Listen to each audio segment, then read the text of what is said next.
Now, a message from the UN.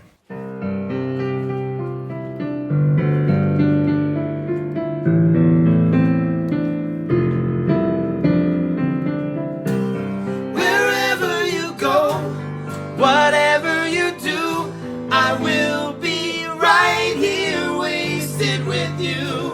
Let's have us some drinks and make glasses clink.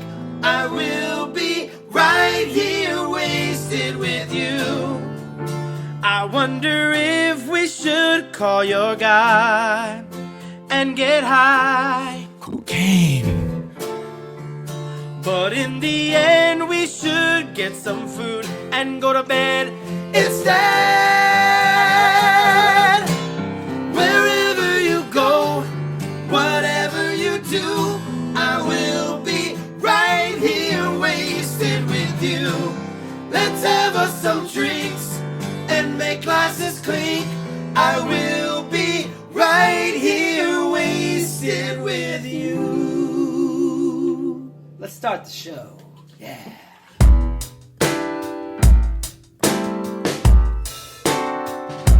Wow, and we're live. Andy Frasco's World Series Podcast. What an introduction for that. Andy Frasco. Here we are. The boys, the Pigeons Frasco Dogs tour is in the fucking building. Let's fucking go. Hey, let's go. We're back. We're back. I was wondering how long it's been since we've been on tour. I still don't know, but I bet you do. I figured it out. What was it? October 2018. Holy 2018. shit, it's our 6-year anniversary. Yeah. It's crazy because wanted to close that, Dave? It's crazy because wasn't it? Oh, by the way, we have Pigeons playing ping pong. I even announced. Pigeons playing ping pong's on the podcast today. What? Honestly, I am so proud of this tour. I realized it last night. I realized it took the first 3 days always like a shell shock, like, oh shit, we're on tour. Then the second week you get adjusted. And I realized how proud I am of this tour. Because like we could have done the festival circuit. We could have done that and said, we're gonna put our confidence in ourselves and make kind of a mini horde tour. And we've been selling all our tickets. How y'all feeling about it? I feel fantastic. It feels like we're doing festivals, but I have to remind myself it's just the three bands. I know. Like, it really feels, it's interesting. But man, crowds have been nuts. You've been there and like all the collabs and stuff, taking a page out of your book, just having everyone, a little controlled chaos. Oh, dude, and you've been quarterbacking it so well. It's like when there's three bands on stage, it gets a little chaotic. But I've been re-listening to all the tapes, and we sound fucking. We're all listening to each other. Yeah. Yeah. What do you think, Jeremy? I know you're a stickler for sound. I think it's been awesome. Really, really impressed of how it's turned out. You know, even in the moments of chaos, it somehow works perfectly. What about you, Ben? At What do you least think? Yeah, I mean, I'm having a good time. You did put a nitrous tank in my bunk bed and froze all my memory foam. I'm still gonna. Is it still frozen? Yes. Yeah. Well, I was just trying to. Sleeping like a rock. Sleeping like Sleeping a great. rock. I figured you like to chill. I do. Yeah. I lost my watch though. Do you know where it is? What kind of watch is it? Omega. Omega? No. You know what I do? What? I get a cheap watch that looks expensive. This was $36 on Amazon, somewhere around there, and I love it. Call in if you Omega- If found anyone it. knows where my Omega watch is, please bring it back to the bandwagon. Is that a big boy watch? That's like the real deal? Yeah. I'm not a watch guy. Yeah, I fucked up. I You blew it. blew it. Yeah. But I think it's in the van. It's in the bus. So You got like a weird voodoo doll in replacement though. Did that come from shows yesterday, or Yes. that was? It's dirty. it's already. dirty. You Yeah, shot from my, already- like it's like gross. It's a doll and it's disgusting. Yeah. So actually, pretty good. I love doing tours like this. You know, it's like it just makes our friendship closer. You know? Normally it's in and out, In and and we out. actually get to like chill. Yeah. You know, there's no pressure on the hang because there's the hang tomorrow. Yeah. You know? And now we're like kind of like relaxing into ourselves a little more, and we're like, you know what? We're a family. We're soaking. Yeah, we're edging. Well, yeah, we have time to edge if we wanted to. Yeah. That's the thing. How you feeling about it, Gator? I feel fantastic about He's just so. it. It's been great. It has like an old school feel, you know, Yeah. like those old tours where you see the bill and there's just, multiple bands on it. Plus we've been having after shows, so it's literally almost been like 4 bands every night. And Yeah. it just has a great vibe. Just put on a full show. Yeah, plus you get an Omega watch out of it. Were your fans nervous about this whole thing with because I know you guys normally play 2 sets and stuff. Like how was that interaction with having us on the show? Were they excited? Like, was it nervous? Bring them in. Let's bring in the fans and see what they think. How are you doing? We have Susie from New Jersey. Bring in Susie. Hey. I don't know. Like, Frasco's set was like too long. I need more pigeons. No, like, my pigeons. And, like, I always worry about that when you tour with jam bands, especially 3, where now you're only really playing hour 15, hour 32. When you normally play, 3-hour sets? 3-hour shows, really. But Yeah. I mean, this has been awesome. Like, the way I describe it, it's like between the 3 bands, it's like 1 + 1 + 1 = 5. Like, Right. it's just, Yeah, exactly. it's just the secret sauce. Then you have all the dogs coming out, and I Yeah. sat in with you. I don't get to sit in a lot. You asked me to join, and Ben was crowd surfing. And have you gone up yet, Jeremy? Yeah. Yeah. We got to do Cool. another Night one. one. Yeah, do some more. Yeah, I like slow dick in the headliners, one at a time, How do you like touring to the potential of like more repeat fans as the tour goes on? Like, is this causing you I to spice fucking love up? it. Yeah, dude, you guys, I told you this yesterday. I'm like, hey, we were both supposed to play some days last night. I'm like, hey, I realized I played it here 3 months ago. And what did I say? You You're were like, I'm like, you had like one Native American tear come out of your eye. Like, I'm so proud of you. I am. It's incredible. No, but like, it's great. Like, it's getting me on my toes. Like, I haven't had one single same set on this whole tour. Which is like, awesome. Is it fun for you, or do you feel and like it feels like I have confidence. Like, I realize like we have a lot of songs that are strong now. Yeah. It's like you've been writing your ass off. All Yeah. they're getting better and better, and like you have these different songs. Like some days is that beautiful like valley in the chaos, but you also have other songs like Iowa Moon that does that too. And Right. you can kind of like serve the set with different options. Right. And I mean, the sets have been killer, bud. Likewise, dude. I watched you guys last night. That was really special. I just like you guys are a really good fucking band, and I always knew that, but like I really haven't seen you for like 6 years, and like you guys have grown so much. It makes me fucking proud, dude. I'm not even blowing smoke up your ass. Like the band is really fucking good right now, boys. Thanks. Thank you, man. You've been working your ass off. You fucking deserve it. Like, I saw you on the side of the stage, and I just have to like remind myself not to like perform to you because I was just like, oh shit, Andy's Ben ready. and I were like that too. I kissed Ben on the mouth last night. I'm like, you did kiss Ben on the mouth. I forgot about that. How'd that go, You Ben? now have herpes. yeah. It's HPV, okay, Jeremy. It's not herpes. I unfortunately forgot to stick my tongue in your mouth to discourage you from ever doing it again. Oh wow! Would that work? ain't gonna scare me, Would bro. that You put that tongue right down my You would just throat.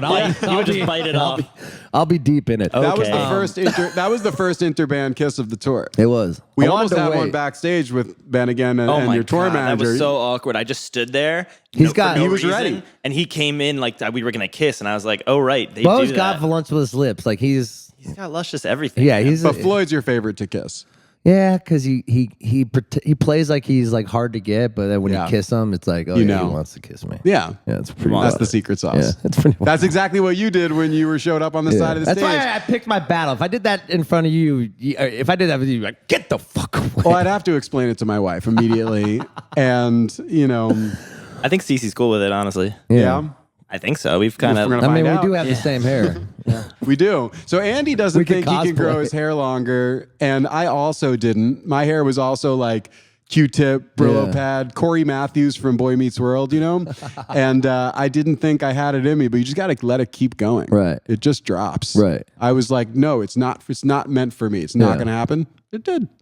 I got a question. That's true, actually. Like, I want to grow my hair out, and but I have a question for Gator. All these guys are married, locked down. Yeah. What's up with that, What? guys? This isn't what I signed up for. How is single life being the only single man in Maryland? Are you having fun? Are you enjoying yourself? Are you masturbating more? What are you doing? What's happening in your life? I'm always enjoying myself. You I know, know. that. No, it's. Does it get lonely because all these dudes are married and shit? Yeah, I mean, from time to time, but I'm good, brother. Hold my hand while you talk to me like this. I got my drums. Yeah. Got my car. I heard you've been doing movie night, late night movie, or like Oh, old school yeah. movie night. He does. Well, it's I got the time, brother. We're, last tour, time, brother. last tour we were doing the kung fu movies with music and seeing if it synced up, like Yeah. Dark Side of the Oz and everything. Yeah. and You it got to bring did. that back. Yeah, it did sync up. It's fucking awesome. No, it's been good, man. It's pumped to still be being able to play with these guys. It's just been fun, you know. We just got kind of off a little refresher period where we were still working, but you know, from shows it's been a minute. So that's also why this tour has been just It feels even like, you know. feels like you guys are really gelling, and like everyone's like the camaraderie feels good. How do you guys feel about it? Yeah, man, it's we're a family, you know. Yeah. It's something we actually like kind of work on, like make sure that we see the big picture because you know, touring is so much fun, but it's also long days, and in the summer it's long hot days, and so like day 1's good, but by day 5 and you're tired and you don't sleep well on the bus or whatever, you start to like. That's when you find out everyone's true colors, and I know like I could be a grumpy asshole. Who's the grumpiest? I used to be. I think I might still be, but I know, I know if I'm tired, just like don't speak, and that solved it. Like, Don't speak. You know used to call just him, what you're saying. Used to call him Gmo in college, I believe. Why? Gmo, Moody G. Really? Oh, you were that moody? Yeah, I've put in a lot of work, Andy.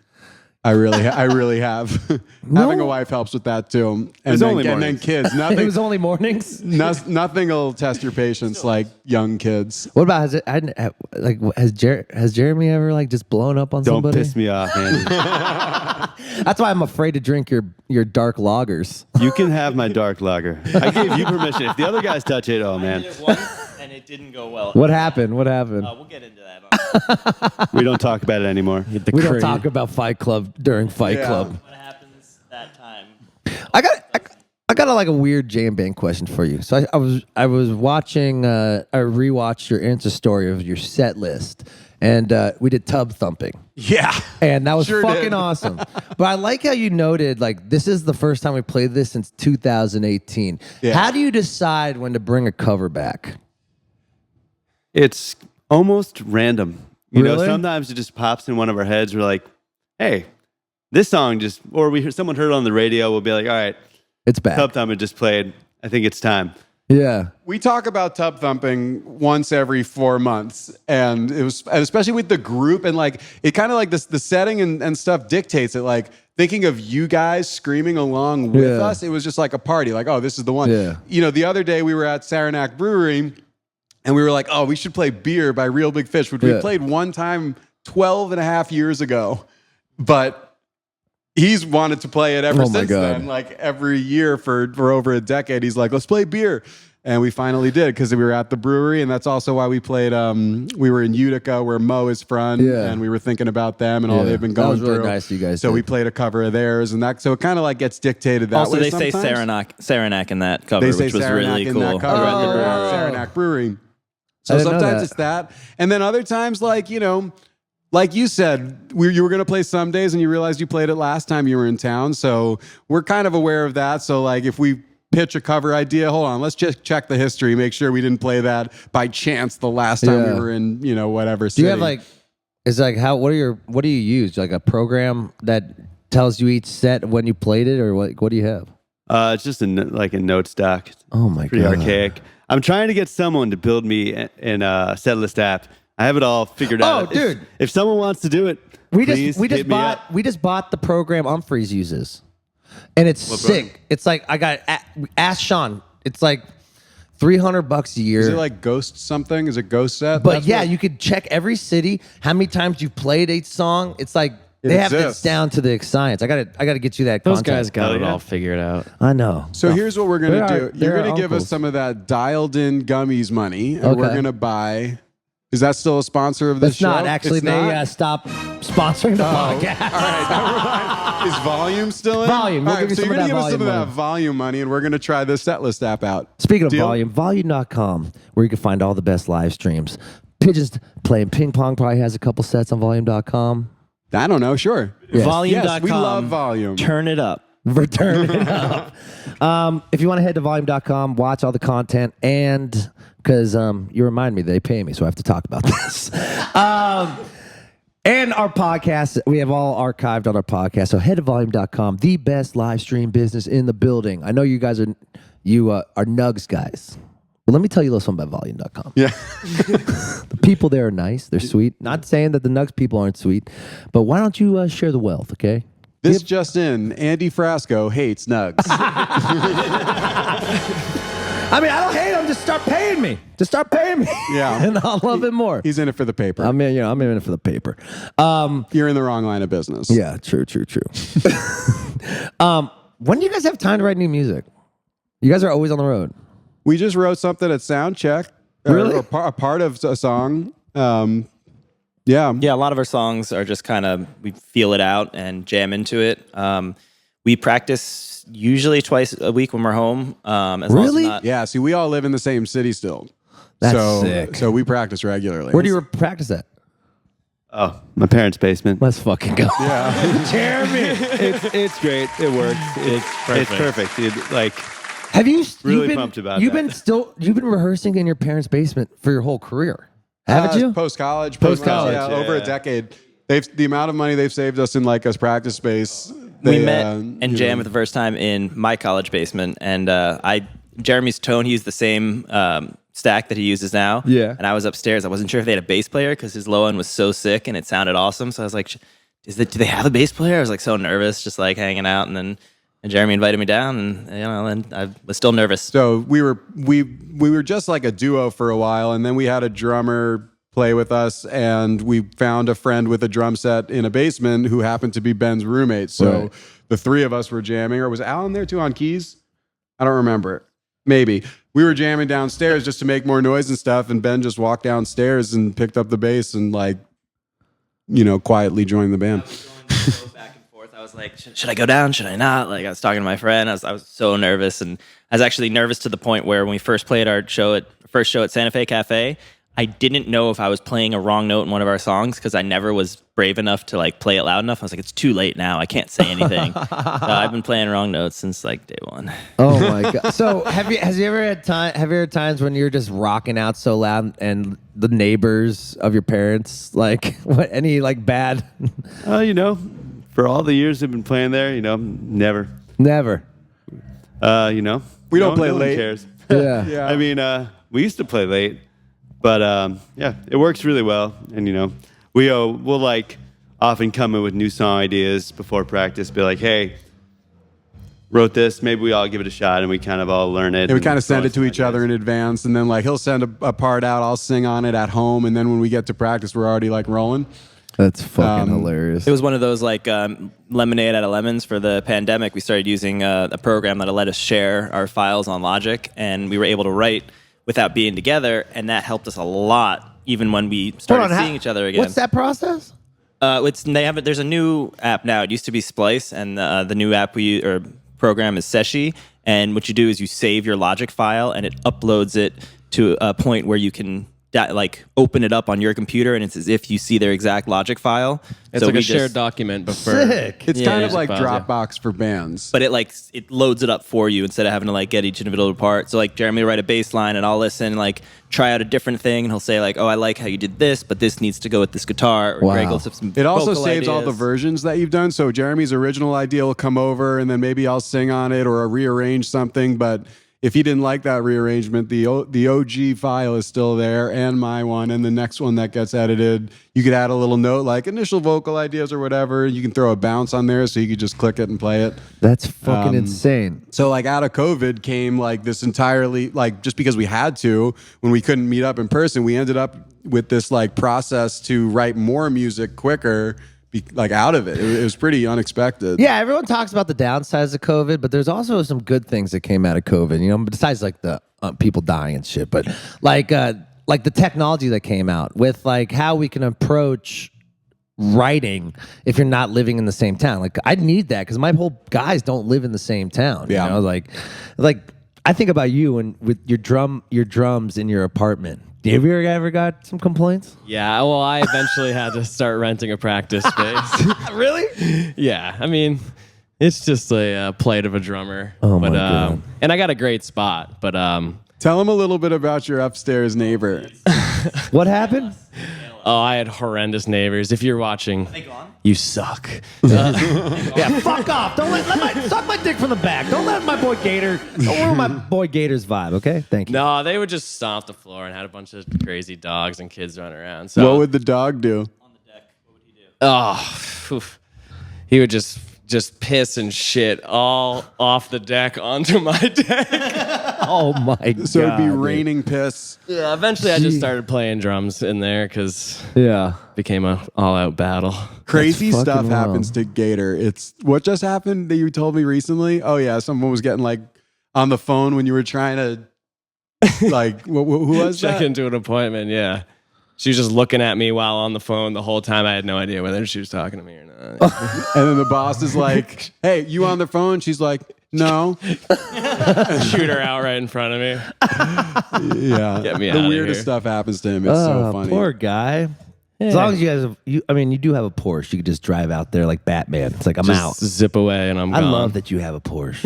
It is the bachelor of bachelor thing ever. I can't even picture you driving. Do you have a car? I have a Cayenne, a Porsche Cayenne. Oh yeah. Oh shit. But my dad got it for me. Okay, my dad. Okay. I Kim. lost my virginity in that car. Oh really? When I was 17. to a teacher? No, a pregnant woman. Oh, Actually, a pregnant woman. she was 8 months pregnant. That's very pregnant. Yeah, she was like my best friend, and like her baby daddy was like being a dick. She's like, Sure. Enter this guy. So I was like, hey Andy, can we just have sex so I could like? It's good feel for you to have something? sex that late into pregnancy. It was weird. I mean, him or good for her? I just every time I like open open the back seat, you know, like what do they call that? Like the woo. Her ass? No, the back of the car, the SUV, The hatch. the hatch. I think about that moment. Dude, that's crazy. That's Yeah. so fucked. Shout out to Megan. I'm still her friend. They call me Uncle Andy. Yeah. Oh my God. Well, their kids just found out. Because Daddy no? wasn't there. Did they already know?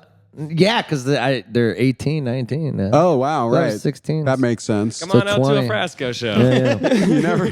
Anyway, Jeremy's disgusted by this conversation. I fucking love it. Andy, you work your ass off. And Yeah. I think people don't realize. I mean, they must because all the content you put out. But what do you do just for like chilling besides like things out of the industry? Do you have like hobbies that people would be surprised that you do? That's a good Or are you question. just like a total workaholic? I'm a total workaholic, but when I'm really just digesting and vegging, I love documentaries. Oh, yeah? I will watch documentaries I just watched the Martha Stewart documentary. Oh, yeah. Bro, that is the baddest bitch on the planet. Dude, Snoop approves. dude, she was a gangster. Like she was like a stock. She did stocks and stuff. Like, do you know Martha Stewart's story? She was like such a beautiful woman, and she was like married young, but she was a badass. She was doing all these stocks, and then she just understood the stock market, and then she wanted to be like a catering company, and then it built out from there. And then she's like, well, she got too cocky, and then she started selling stocks like inside trader shit. And Yeah. then she went to jail. But shout out to my bad bitch Martha. We love you, Martha. She should have been a congresswoman because then you can insider trade Yeah. without any consequences. So Yeah. that was her big mistake. Exactly. Do you guys have hobbies? Like, what do you do? I read a lot actually. Yeah. And I was just telling you, I've gotten that's why I really wanna into bring this glue. up. The fuck I've is got- this is the weirdest shit ever. I've got. You're into glue? Like huffing, sniffing. Like sniffing glue? It just smells good. I've just tapped into the wonderful world of adhesives. Okay. I Explain. I love it when my wife breaks something, so I can fix it. So like I'm fixing. She just broke this like ceramic elephant. I was like, I got you. Like lampshades, random things. But then I got this. My wife has this like cast iron, like bird hook thing from her grandmother who passed away, and I broke it. Maybe this is On why. purpose. Yeah, on purpose to see if I can put it back. So I tried to glue it with like some Gorilla Glue and stuff, and it worked for a day. I was like, I fixed it. She's like, oh, good. And then like walked downstairs, just like fell off again. Hold on. What you got to backtrack a little bit. What is it about glue that gets you rock hard? I've been talking to my therapist about this, and I like being in control. Yeah. And in this world, Oh, trust like me, we on know. tour, there's a lot you can't control. Right. Enter Andy Frasco and your ragtag bunch of maniacs. So I like being able to go down. It's just me.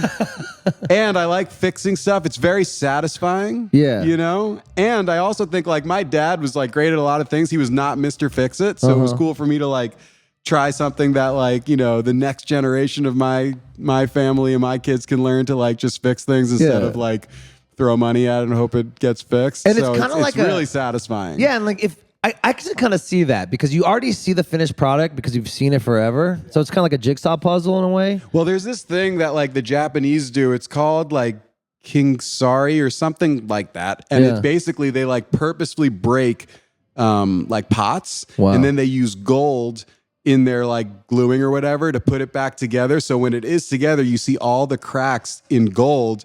And it's like a metaphor that like, you gotta like, you know, life isn't perfect and it's actually in the defects that make it beautiful and like the way you've gotten through something. Yeah. So it is nice to, although I don't like seeing when I can see like a little glue, I'm like, fuck, that's not clean.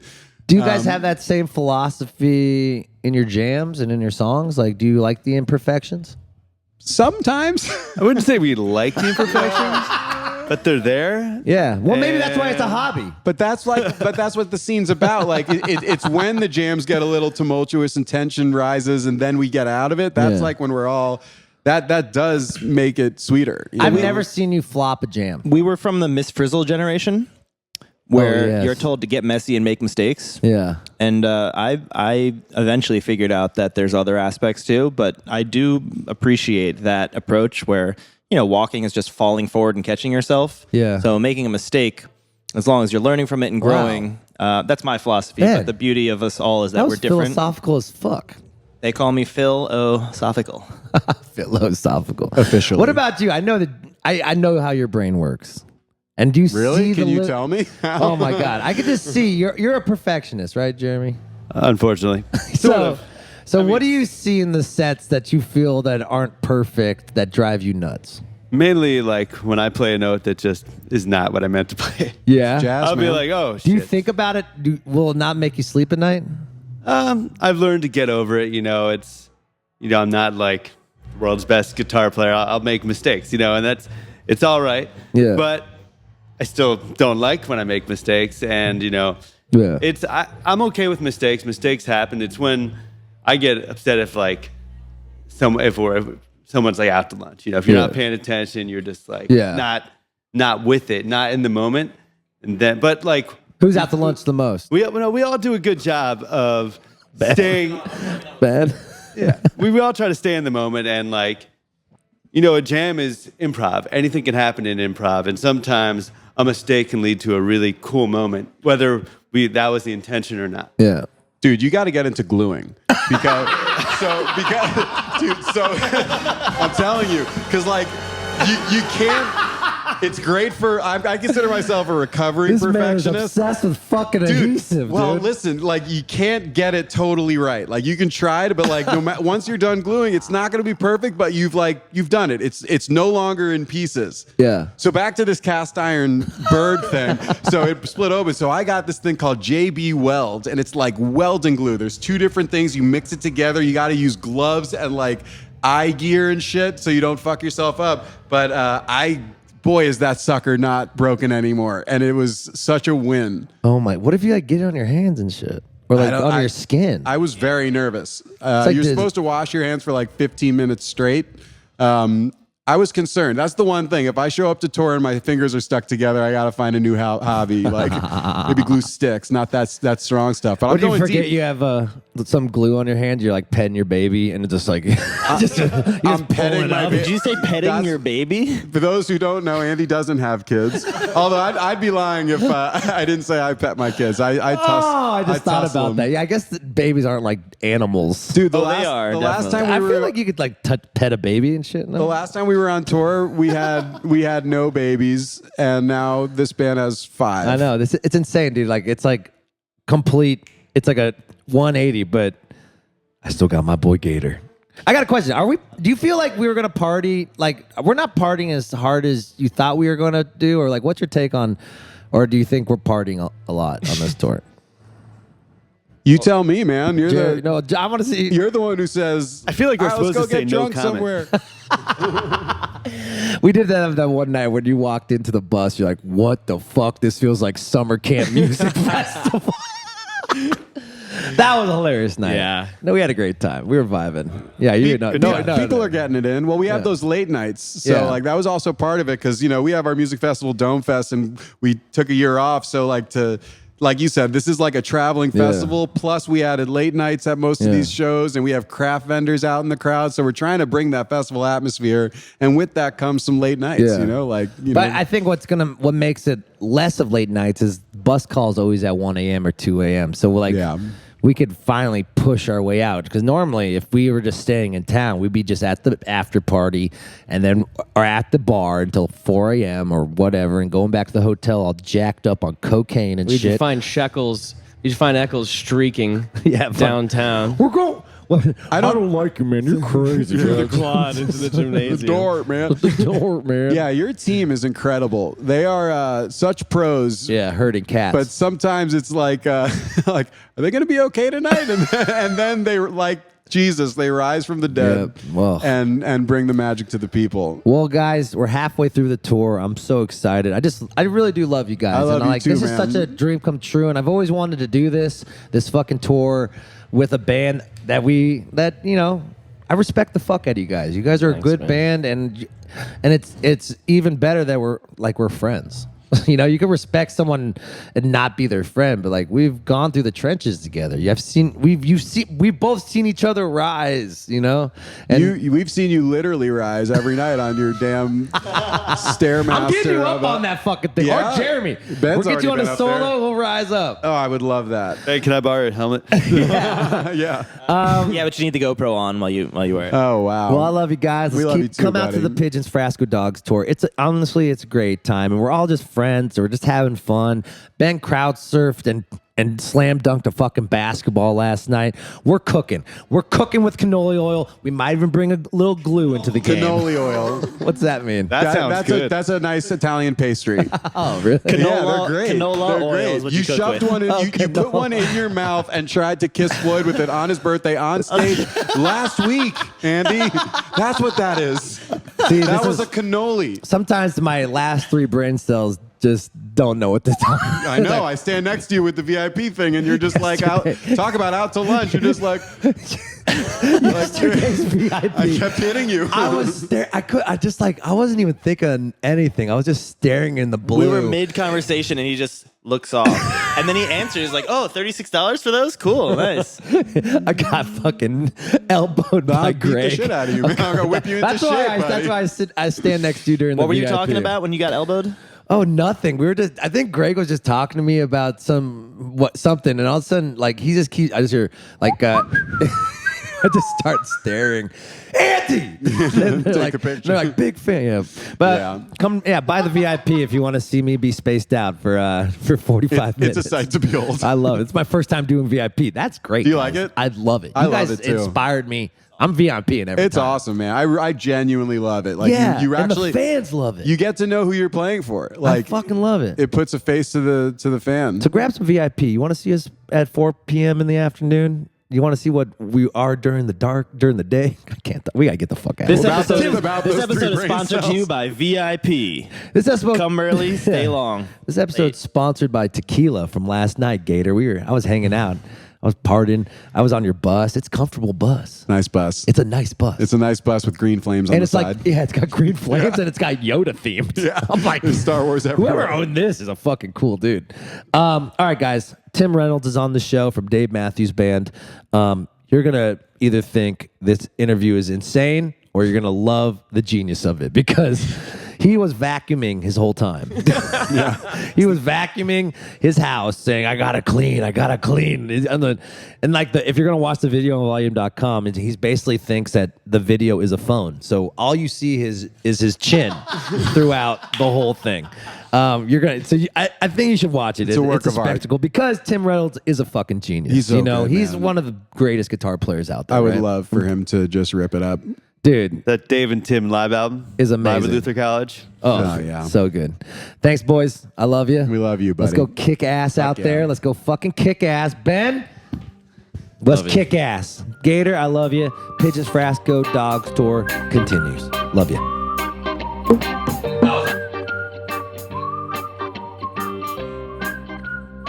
Yay. All right. Tim doing Reynolds. Wow. The GOAT is on the podcast today. A prodigy. How you doing, buddy? I'm doing all right, man. Where you at? Well, I'm at home in Florida right now. Oh. To clean the house, I have a vacuum cleaner that, one of those little robots. His name is Harold. I named him Harold because there's a Genesis song from Foxtrot record that's really kind of goofy called Harold the Barrel. So I named our little guy Harold the Barrel, although he needs some assistance with a person doing some other vacuuming because he's only, gets around certain things because he's a round little thing that hobbles around the floor. Gets stuck once in a while. Like if he tries to go under the couch, he'll get stuck, or if he tries... That's Harold. That's what's happening now. I was doing some vacuuming right before you. Is it weird being home for being traveling so much your whole life? Do you not know what to do when you're home, or do you enjoy it? Well, I guess because I'm so used to going and coming home. I think I'm used to it. Yeah. I mean, I could just be clinically insane and don't notice how weird I am. Yeah. Which is very possible. Yeah. Do you? I don't know. You sound too self-aware there to be insane. Yeah, true. What about because you're an army brat, so you've always been on the move. So maybe your brain is always your whole life. You've always been more comfortable when you're moving, going to different places and stuff. I guess. I mean, I'm pretty much liking it where I am now because this is the warmest place I've ever lived, which I really like. So I don't see me wanting to get away from here anytime soon unless some abrupt change in my thinking occurs, which is, you never know. You never know. But for now, I'm really digging it. I mean, I was just up in New England on Tier 3 tour, and even though it was cold, it's just it's very nice. I mean, you just kind of bundle up. I had to go get coffee one day. It was so fucking cold. I put on my jeans and my sweatpants over my jeans, and it was good to go. I love it, man. Layers, baby. I love it. So how do you still enjoy touring? Is that something you love doing with TR3, or is it? I enjoy all of it because, touring is kind of it can be the hard part because you got to travel. But when you get to play music, for me anyway, however hard that can be, and it's not always hard, maybe never that hard, I don't think. You're so used to it. To be able to play the music is just too good. I can't.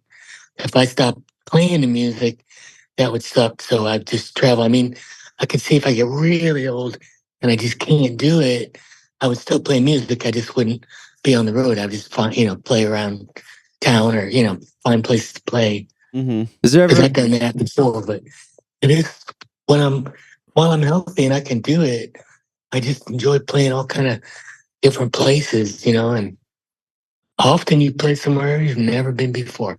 I played.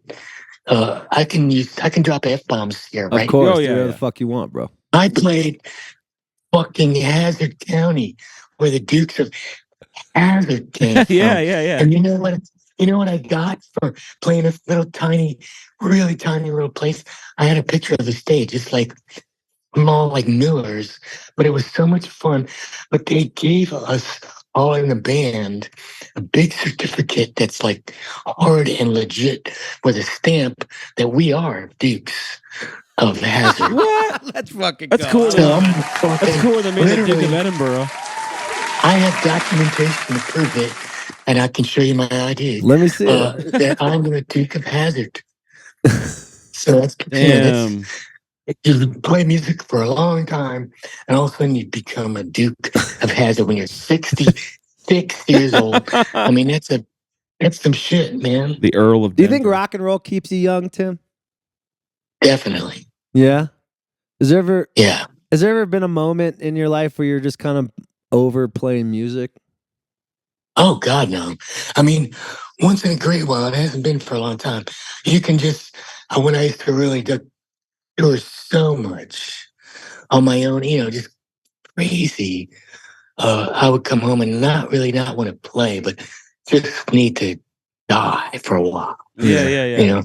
But I don't do that hard anymore. You get older and you kind of find ways to do it that's a little smarter, so you're not, too tired. Yeah. Is it weird to do these big stages with Dave Matthews and then come back to doing like Dukes of Hazzard stages? It's not weird at all. I love it because you're grounded.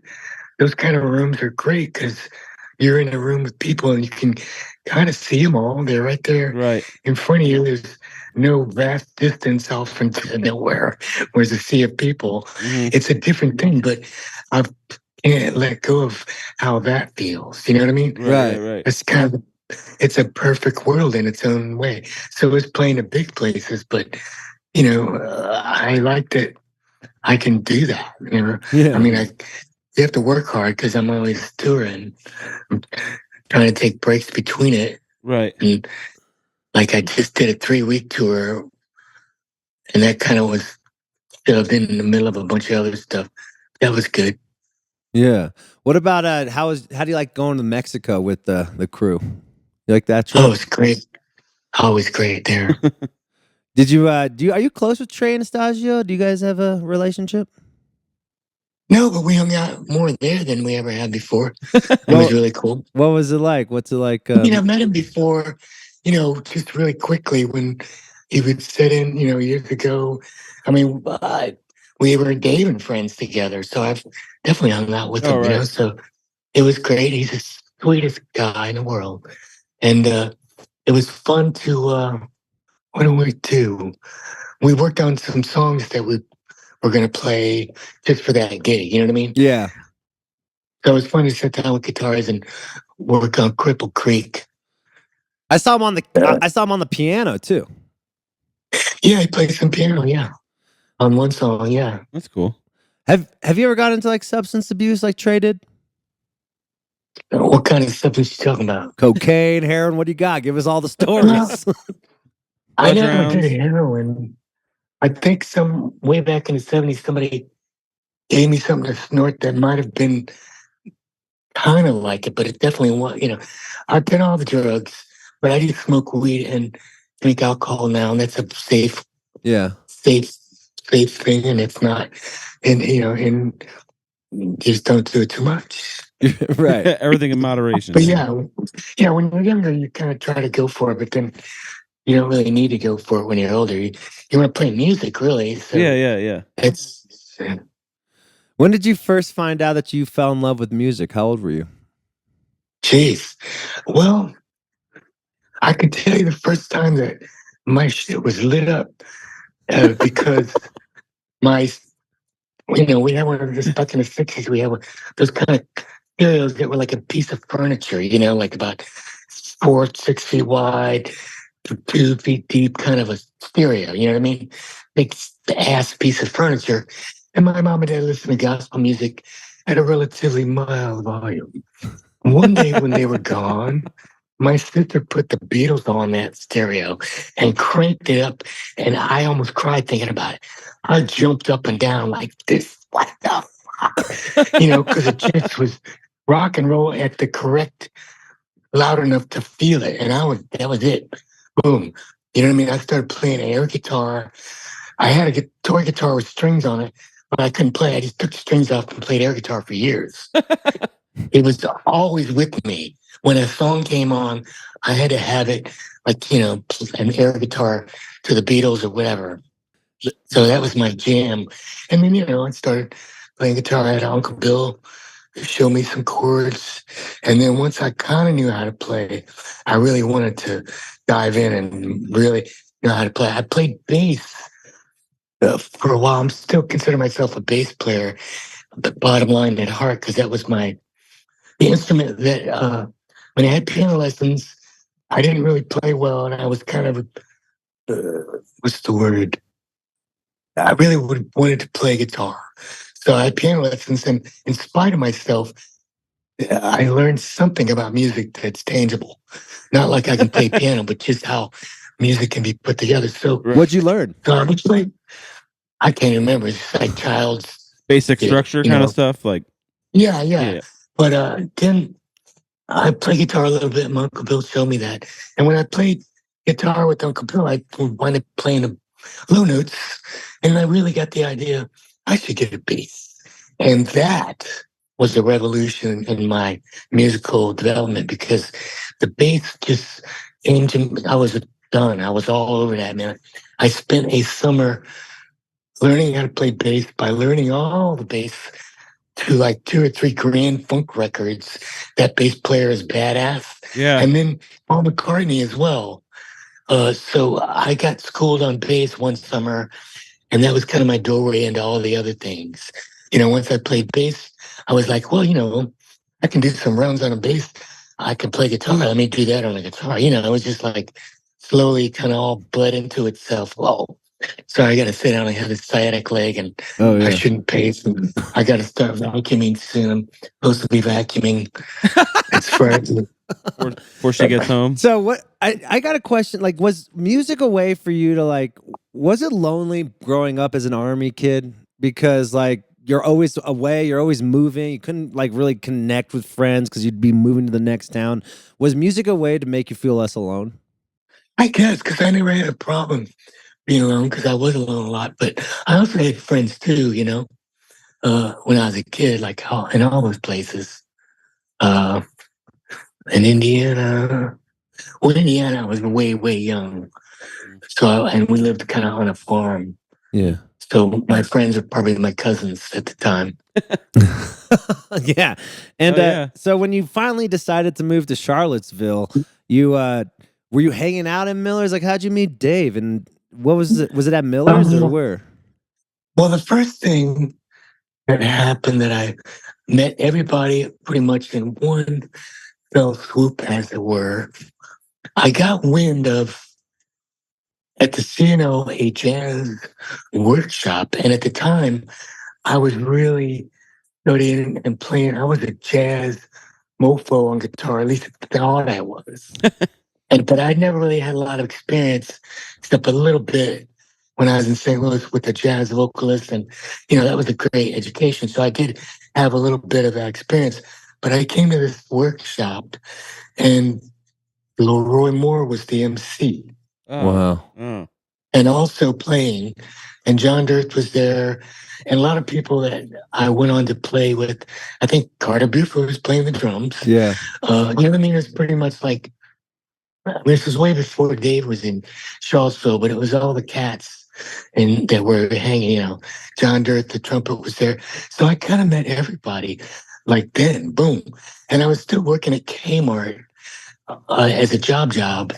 And for a while, I kept up that until through slow connections in town with different people, I started figuring out I could play so many gigs a week and count on that, knowing the scene, wedding gigs, right. Miller's, that I finally was able to drop the Kmart and just play music. And I remember that day.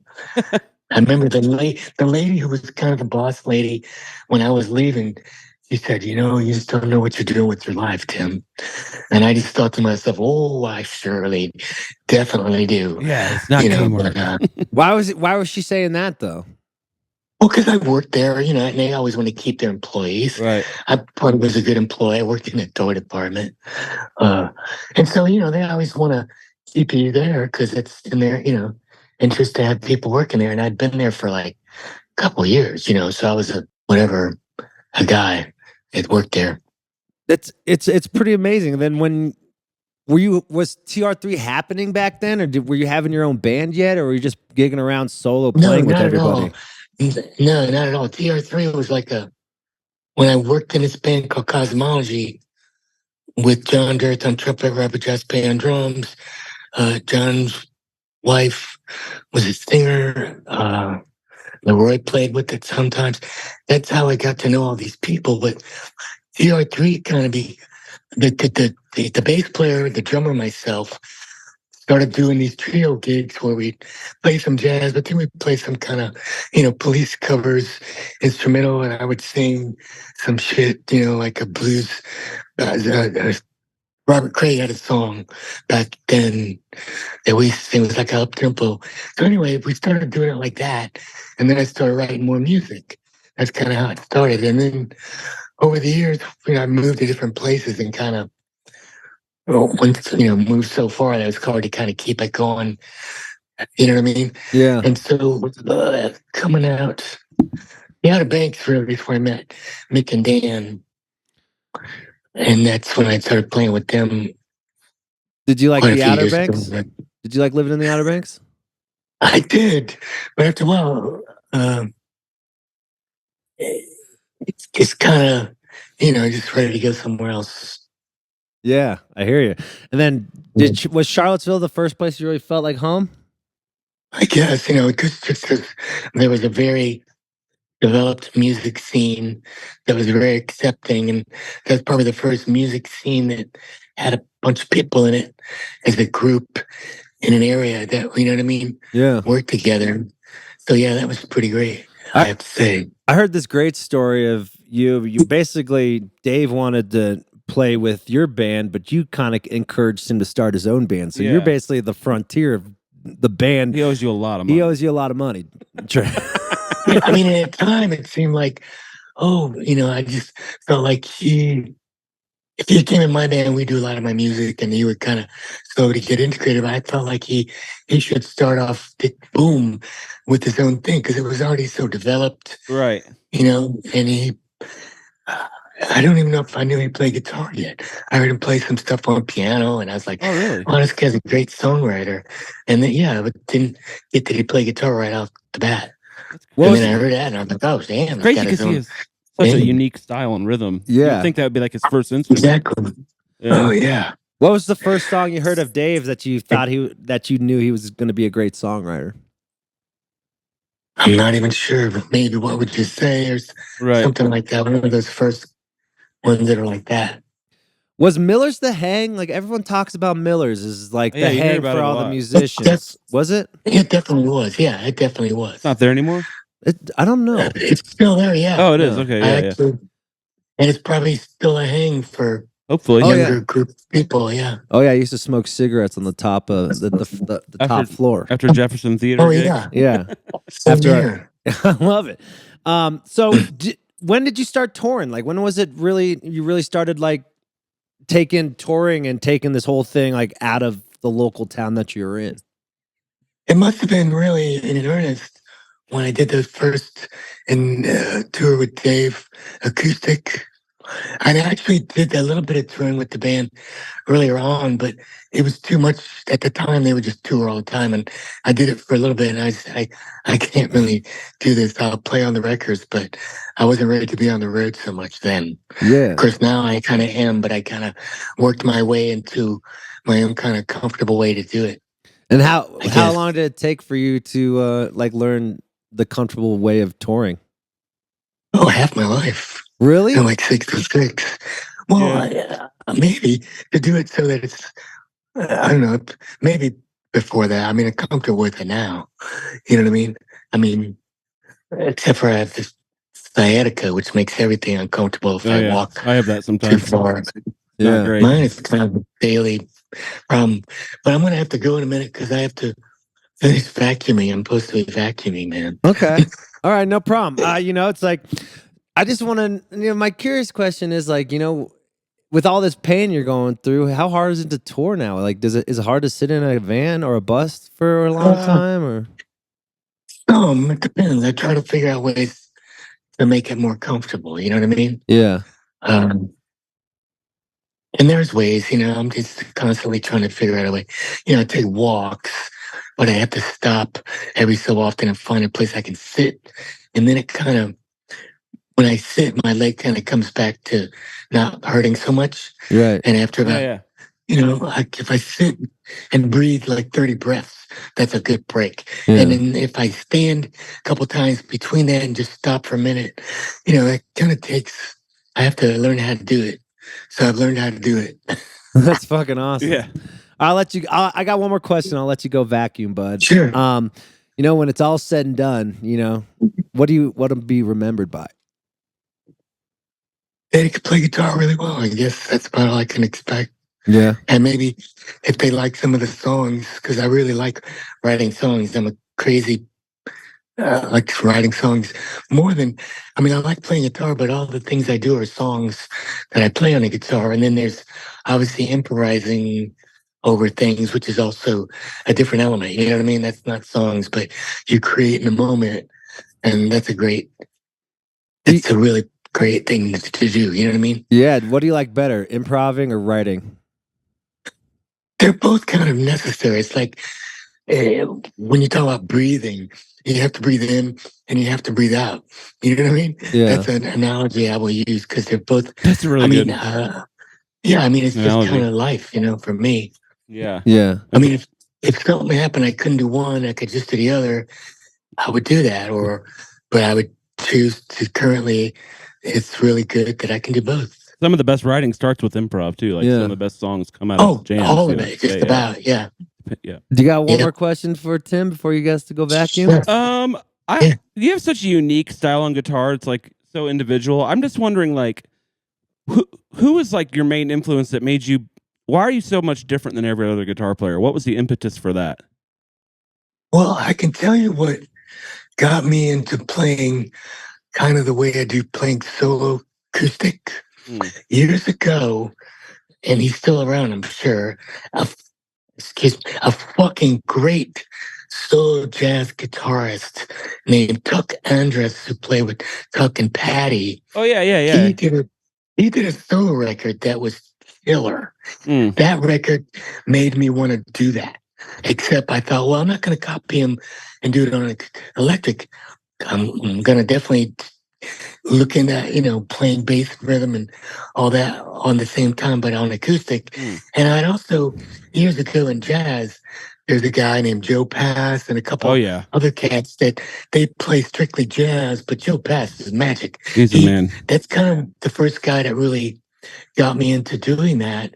And then Tuck Andress came along years later and said, hey, you can make it funky and slap it. Right. And play cool tunes. So that's kind of been a slow development of, as it were, of all those things. And I'm still trying to learn how to, do more stuff. Not necessarily more notes, but just conceptually, musically. Do you think, do you enjoy your acoustic shows more than the full band stuff with Dave?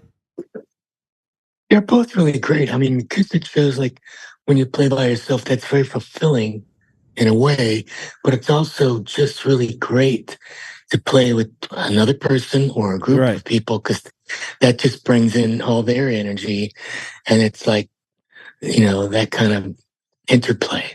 Yeah, it's beautiful, man.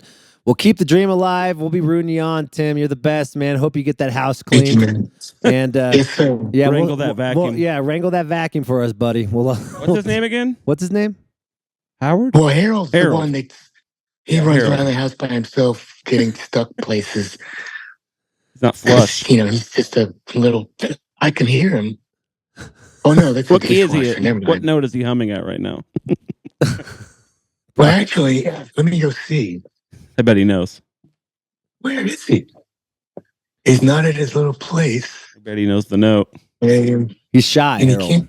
He doesn't. He's camera shy. He doesn't know about this podcast industry. Yeah, it's a new world for Harold. I don't know where he is. That's a mystery. He doesn't do press. Okay. Yeah. He's probably stuck somewhere, but I don't know. He's at Starbucks in the drive-thru in your car.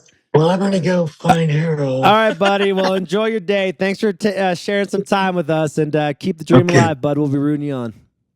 All right, thank you so much. Later. Man. Have a good one. All right, you too, man. Bye. Bye-bye.